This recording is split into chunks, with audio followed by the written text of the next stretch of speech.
Hi, Sunday chat time. Hope you've got your coffees ready. And let's chat modeling. Okay, to start with, the repaired vampire, which I sprayed that dark blue, which I'm sort of glad I did it the dark blue because it covers a lot of the blemishes.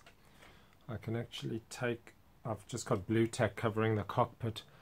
I did have to, and I'm going to show you now in the light, the flap, sorry, on that side, the flap fix-ups, the flaps were damaged, so I've filled in with the green putty. And it's not very good, it's not great. I wasn't able to achieve a very smooth finish there. But this blue covers that, and when it's standing on the display shelf, it'll look quite nice. And this is this is one of those times where although I'm probably modeling the scheme which is pretty close to real, I'd be completely open to doing a fictitious scheme. I was quickly measuring up the Swedish decals, which would look quite nice on here, being blue and gold. But I will go for the French Navy. Now I will do detail, and not detailing. I'll paint the undercarriage bays, and still have to do the doors and things like that. Oh, that's something I keep thinking I must remember to talk about. So the canopy, that's going to be a thing which I'm going to do a little bit of an experiment. I've done it before, but I'll do that for a YouTube demo type of thing. Making a new canopy over the existing canopy, because the existing canopy parts are a bit damaged on this one. So one of them was red stained from being in brake fluid. The other one, which I've got, is clear but has got a little bit of either taking off the sprue damage or crack damage or whatever. So I'd like to sort of have a nice canopy on this, and I'm going to make it out of PTFE from a Coke bottle or something like that. You could do it out of the packaging materials as well, although those are a bit thinner. So I want to use something a little bit thicker, so that'll be an upcoming thing, getting the new canopy. I'm still missing a nose leg and a nose wheel. Nose wheel, pretty easy. I can manufacture something there. So this will look quite nice for a fix-up. I'll probably put the decals on very soon, actually, and then I can seal them. And this won't, I don't think there's any need to do any weathering on this. So that's that one. I just sprayed this one earlier. So that's the little Bren carrier, universal carrier.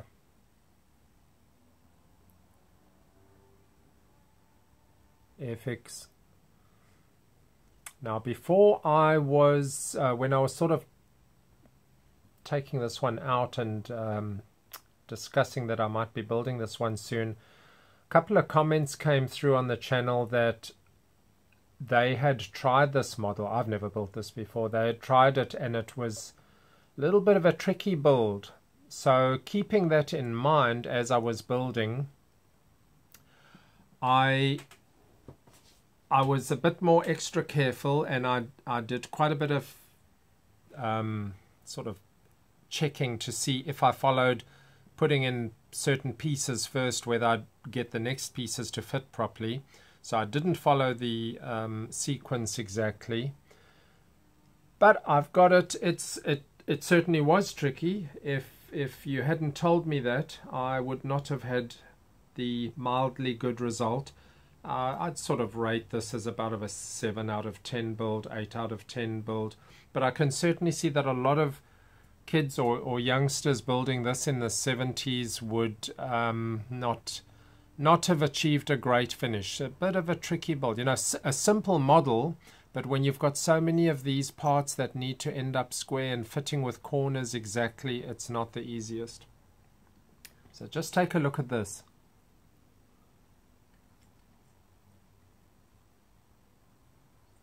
Okay, that is the universal carrier in scale standing on a vertical fin for the Shackleton. Same scale. So I've put these together. There'll be a bit of sanding, and then these will start getting spraying, I think, before I glue them on this time. The other one I mounted all the parts together.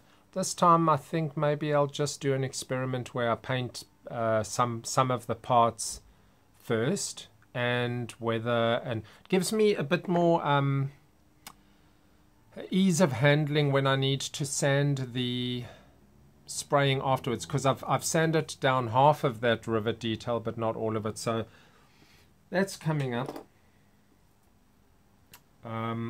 This will be finished probably by next week. You know, there's a bit of weathering behind the running gear on the inside before I mount them, and I'll dirty up there.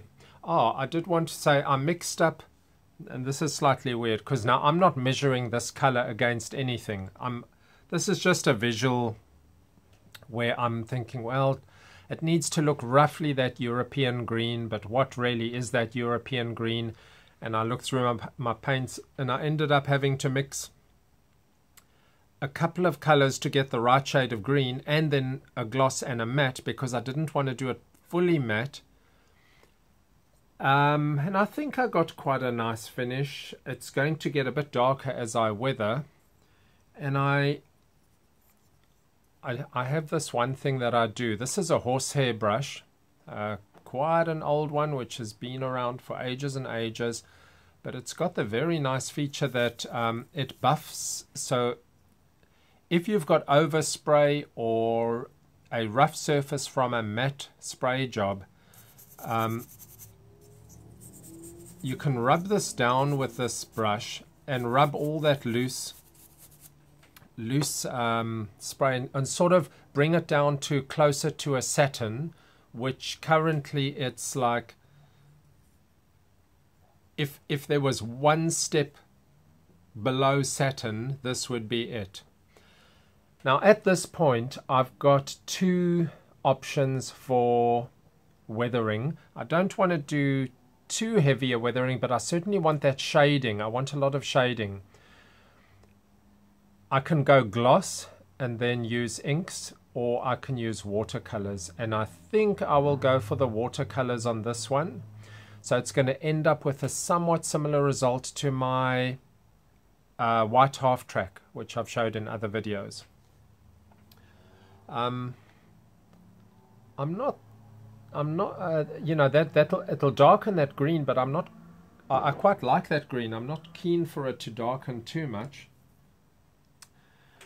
Okay, thanks to Todd for the fact that I'm now going to talk a little bit about these two, which I got from him at today's meeting. So this, I just can't find my other box, but it looks like this T11 is available in 2 boxes with Airfix, with different schemes. And this one is sort of part of the starter set. It comes with this, which I've now cut off. Because the other one's got quite a more extensive decal set. It's got the Dayglow orange parts on it. Now I don't know if that was the sole reason that they did that, is to have a model which they can supply with a much simplified decal set. Happens to be a Kiwi scheme, which is quite cool. So I will be doing that one, even though this isn't my favorite vampire by a long shot. We did use them in South Africa, but I'll do this one as a Kiwi. I've got the nice decals, and I should be doing more of these you know, starter Airfix kits. They much better than the old style Airfix beginners style kits. But anyway, good, great, got that from Todd. And in the box was also this. This is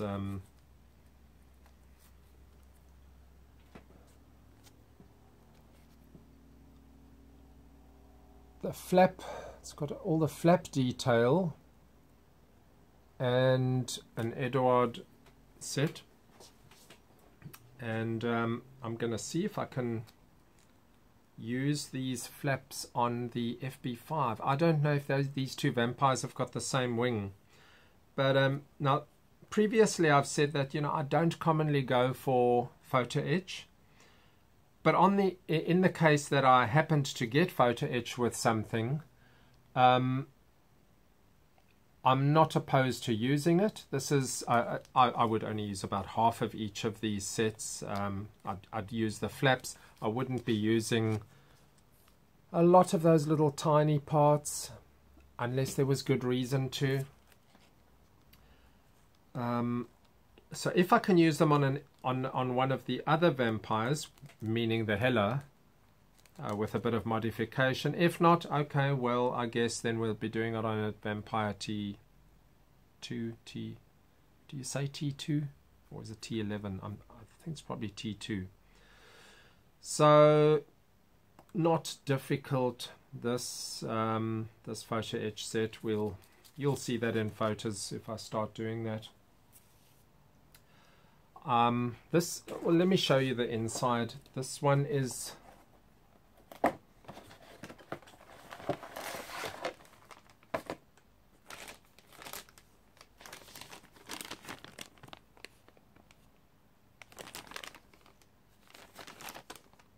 won't be able to see much through that, but you know, I mean, it's a little bit more advanced than sort of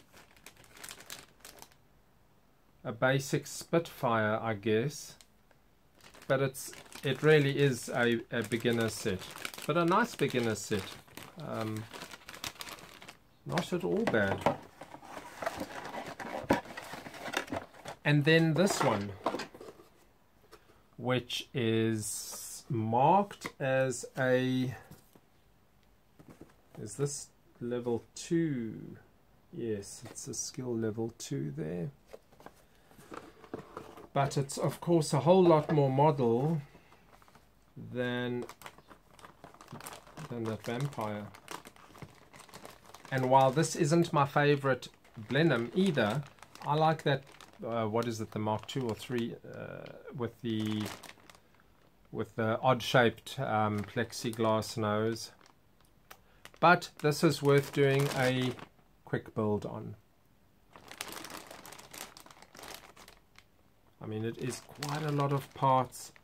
It is a lot of parts compared to the original releases of these kits. I must say I'm rather continually surprised at how much Airfix is able to squeeze out of the part count for these kits.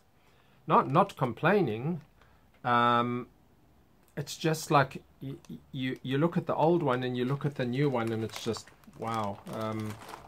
There were that many extra parts you could add.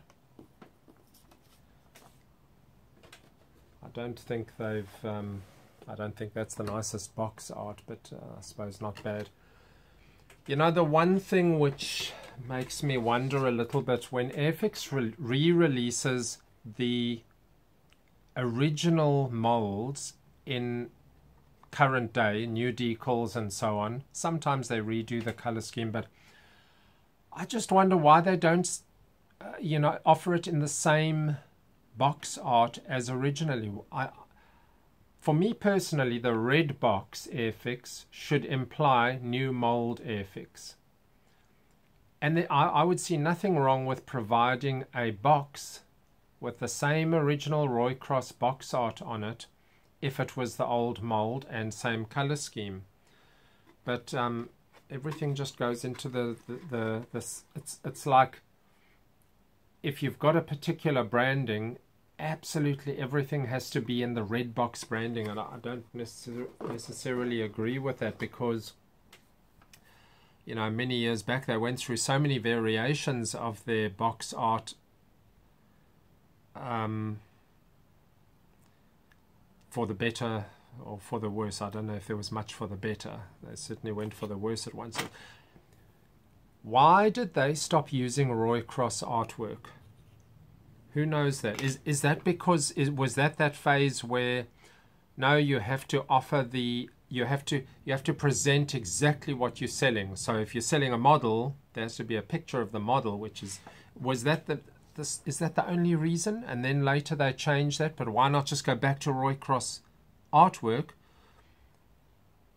Because then they went to very weird styles of art. Sometimes I do wonder about how companies are run with these presentations and so on. If any of you use these paints, please comment and tell me how much success you've had with them. I'm not touching them. I'm not doing anything with them. Not interested, but I'm mildly interested to know if some people actually use them successfully.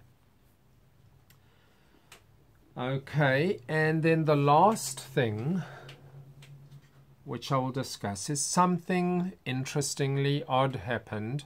You know, just when we've been talking about the 1/32 Phantom. And by the way, yes, I will do an unboxing. I'll do a close analysis of the 1/32 Tamiya F4 Phantom when I get that. Even though there are other channels that have done the same thing, I can do one. It's nothing wrong with having our own look at that. But have a look at this.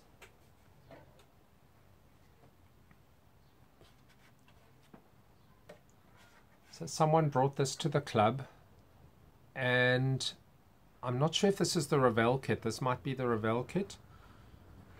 Very, very nice. It's taken a little bit of strain. It's got a couple of pieces that have broken off and fallen off in the transport, but I would totally still clean that up and hang that up. And it's a very nice size, this, I must say.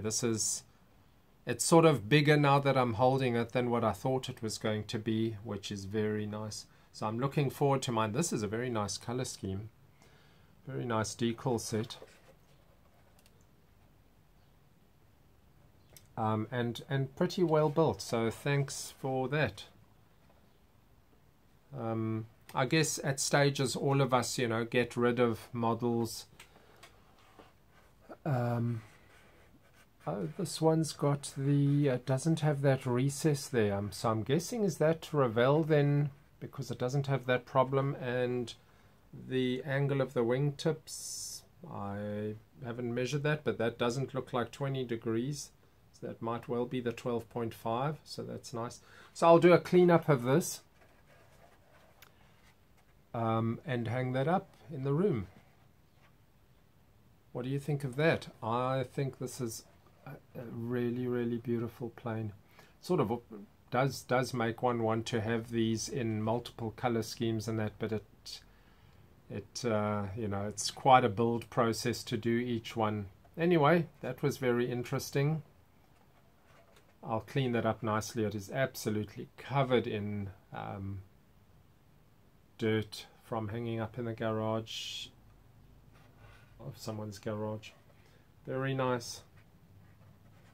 So we will be looking at that big F4 in a couple of weeks' time.